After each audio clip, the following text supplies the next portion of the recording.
और ये एक कोलकाता के स्लम से आए हैं। इस दुनिया में मैं आपको रियलिटी बताता हूँ, मैं जिस एरिया से आता हूँ कोई 10 रुपये नहीं देता। उस माहौल में आपके लिए पापा मम्मी इतना कुछ कर रहे हैं। सबसे पहले मैंने अपने पापा को ही लाया था आईआईटी दिल्ली, तो वो जो खुशी होती है पापा के चेहरे पे, वो आईआईटी की किसी बिल्डिंग से भी बहुत बढ़कर होती है। अगर आप अपने सपनों के लिए सेक्रीफाइस नहीं करोगे ना, तो आपका सपना ही आपके लिए सेक्रीफाइस हो जाएगा। बहुत बेहतरीन योद्धा से मैं आपको यहाँ बुलाने लाया हूँ। तो रोहित बच्चा आया है हमारे पास। और रोहित, तो देखो ये रोहित शाह आए हुए हैं। बस आ जाओ आ जाओ। तो ये रोहित शाह आए हुए हैं और ये आप ही के बैच से पढ़े हुए हैं और अभी ये आईआईटी दिल्ली में है। इस समय मैथमेटिक्स और कंप्यूटिंग ब्रांच में है और 2022 में एडमिशन 21 वाले लक्ष्य से पढ़ाई की है। और बेटा आप लोग जो इतना परेशान होते हो ना कि मतलब ये नंबर नहीं आ रहे हैं, घर में हमारे एसी नहीं लगा है, हम बिना एसी कैसे पढ़ाई करें, हमारे पास बहुत अच्छा कोर्स नहीं है। इनके पिताजी टैक्सी चलाते हैं और ये एक कोलकाता के स्लम से आए हैं। इतने गर्व की बात है ना, कोलकाता के स्लम से ये बच्चा पढ़ के आया है, पिताजी टैक्सी ड्राइवर है और आज ये आईआईटी दिल्ली में पहुंचा। ये है शान, देखिए। तो और मैं बच्चों को बोलना चाहूँगा कि मतलब मेरे प्री बोर्ड्स में मैथ्स में 20% मार्क्स थे और जेई मेंस की सेशन 1 में 83 परसेंटाइल थी, समथिंग अराउंड 1,80,000 रैंक बैठ थी। उसके बावजूद मैंने सेशन 2 में इम्प्रूव किया अपने आप को और जनरल कैटेगरी का कट ऑफ क्लियर किया और आईआईटी दिल्ली का मैथमेटिक्स एंड कंप्यूटिंग डिपार्टमेंट का मैं 2022 का रैंक ओपनर बना था। जिस सब्जेक्ट में मैंने फेल किया था 4 साल पहले, मतलब 4 महीने पहले, मैं उसी सब्जेक्ट से रैंक ओपन किया था। और इसके साथ साथ आईआईटी जेई की हिस्ट्री में सबसे लोएस्ट, मतलब सबसे बेस्ट रैंक पे मैंने ओपन किया था। और ये मतलब जो मैं आपको अपनी परसेंटाइल वगैरह के डिटेल्स मैंने आपको दिए हैं, वो मैंने अपने चैनल पे भी डाले हैं ताकि लोगों को भरोसा हो कि मतलब बच्चा कर सकता है। अगर लास्ट मोमेंट में भी आपको हार नहीं मानना है। एक्चुअली आप देखो, अगर मैं 80 परसेंटाइल से आईआईटी दिल्ली में एमएनसी ले सकता हूँ अगर 1-1.5 महीने में, तो इतने सारे बावजूद मेरे पास रिसोर्सेज नहीं थे प्रॉपर, लेकिन मैंने किया।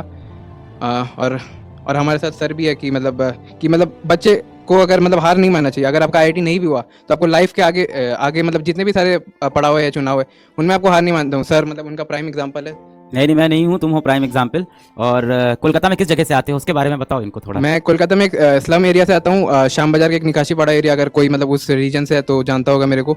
मैंने तो आईआईटी दिल्ली एमएनसी खोला ही था। ऊपर से मेरी दीदी आज नीट क्रैक करके गवर्नमेंट मेडिकल कॉलेज में है। और मेरी भी स्टोरी वैसी थी। मेरे 11 में 54% मार्क्स थे, कंपार्टमेंट थी फिजिक्स में। 12 में जो सीबीएसई टर्म 1 था उसमें 60% मार्क्स थे। मेरे पास वो नहीं थे कि मैं मतलब जो 75% का क्राइटेरिया वो भी मैं मीट नहीं कर रहा था जेई के लिए, लेकिन मैंने टर्म 2 में 95% मार्क्स लाए थे अपने सीबीएसई के।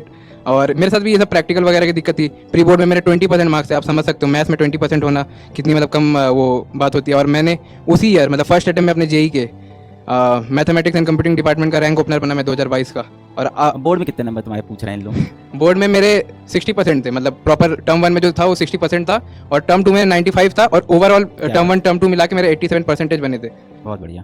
और सर की वजह से ही पॉसिबल था, क्योंकि मतलब मेरे पास सर का बैच था। और मैं मतलब बहुत बच्चे पूछते हैं कि यूट्यूब से हो जाएगा या ऑनलाइन लेक्चर से हो जाएगा, अपने आप को सेल्फ डाउट करते हैं कि होगा नहीं होगा। ये सारा चीज़ आप निकाल दीजिए मतलब मन से। आपको अगर कुछ चीज़ आपको लाइफ में चाहिए तो मतलब स्टार्ट आस्किंग हाउ, मतलब आप कैसे कर सकते हो उसको, ताकि आप मतलब ग्रो कर सको अपने आप को। और अभी तो आपके लाइफ में आईआईटी चाहिए, बाद में आप सभी को अपना घर परिवार भी संभालना पड़ेगा, अपने पापा मम्मी को भी संभालना पड़ेगा। उसके बाद मतलब ये लोग कितना बदमाश हैं। लोग पूछना गर्लफ्रेंड थी कि नहीं आपकी? गर्लफ्रेंड लिख रहे हैं। अब तो हो गई होगी। सर गर्लफ्रेंड वगैरह में तो कुछ रखा नहीं है। मतलब आप लाइफ में अगर कुछ करोगे तो आ जाएगी, सही लड़की भी मिल जाएगी आपको लाइफ में। और मतलब जो भी ये सारे डिस्ट्रैक्शन होते हैं, मतलब ये प्रिपरेशन के बाद आप कर सकते हो, लेकिन अभी आप अफोर्ड नहीं कर सकते। मम्मी पापा की बहुत सारी मतलब आशाएं रहती है आपके साथ, आप उनको तोड़ के लड़की के पीछे ध्यान दोगे तो वो सही नहीं रहता। मतलब आप उनकी तरफ से सोचो। इस दुनिया में मैं आपको रियलिटी बताता हूँ, मैं जिस एरिया से आता हूँ कोई 10 रुपये नहीं देता। मतलब 10 रुपये देने में 10 बार सोचते हैं लोग कि मतलब क्यों देना चाहिए। उस माहौल में आपके लिए पापा मम्मी इतना कुछ कर रहे हैं, पढ़ा रहे हैं, जिनकी उतनी कैपेसिटी है उनसे ज़्यादा आप एफर्ट करते ताकि मतलब मेरा लड़का कुछ बन जाए, भले ही कुछ बन जाए, उनके लिए वही सबसे बड़ा अचीवमेंट है। उन्होंने अपना लाइफ सेक्रीफाइस कर दिया। मैं मतलब हर समय अपने आप को बहाने मार सकता था कि मैं तो फेल हो गया, सेकंड ड्रॉप ईयर में कर लूँगा, 80% आई है मैं, लेकिन हार नहीं माना। मैंने जेईई एडवांस तक हार नहीं माना और लास्ट में रिजल्ट भी मेरा अच्छा था। और सबसे पहले मैंने अपने पापा को ही लाया था आईआईटी दिल्ली, तो वो जो खुशी होती है पापा के चेहरे पे, वो आईआईटी की किसी बिल्डिंग से भी बहुत बढ़कर होती है। और मिडिल क्लास जो फैमिली से बिलोंग करते हैं, तो अगर आप अपने सपनों के लिए सेक्रीफाइस नहीं करोगे ना, तो आपका सपना ही आपके लिए सेक्रीफाइस हो जाएगा। मतलब कुछ अगर आप नींद या वगैरह मतलब सेक्रीफाइस नहीं करोगे, दोस्त यार वगैरह सेक्रीफाइस नहीं करोगे, तो आपका जो सपना है वो सपना सेक्रीफाइस हो जाएगा आपके इंस्टेड। बहुत बढ़िया, शाबाश। चलिए फिर आप लोग पढ़ाई कंटिन्यू करिए। देखिए इनको लेके आए थे ताकि आप लोग थोड़ा मोटिवेट हो भाई, और आपको समझ में आए कि देखिए इन हालातों में भी रह के इंसान सेलेक्ट हो सकता है। 80% से इंप्रूव करते करते देखिए आईआईटी दिल्ली पे भी गए। प्री बोर्ड में बता रहे थे मैथ्स में ये फेल हो गए, 20% नंबर लेके आए और वहाँ से फिर इंप्रूव करके बोर्ड में 95% लेके आए। तो अभी समय बचा हुआ है, जो झाड़ू मेहनत करिए। देखिए मेहनत और संघर्ष के आगे दुनिया की कितनी भी बड़ी मंजिल हो वो अपने घुटने लास्ट में टेक देती है बेटा। तो अपने मेहनत और संघर्ष को जारी रखिए। दुनिया देखिए तमाशा हमेशा से देखती आई है, हमेशा देखती रहेगी, और लोग क्या कह रहे हैं इसकी आप बिल्कुल भी चिंता मत करिए, है ना। सबके ताने हम सबको वापस लौटा देंगे। जिस दिन सिलेक्शन हो जाएगा सबके घर में मिठाई पहुंचा देंगे, ठीक है। तो समय आने दीजिए अपना, खूब जम के पढ़ाई करिए बेटा, पढ़ाई करते रहिए। All the very best.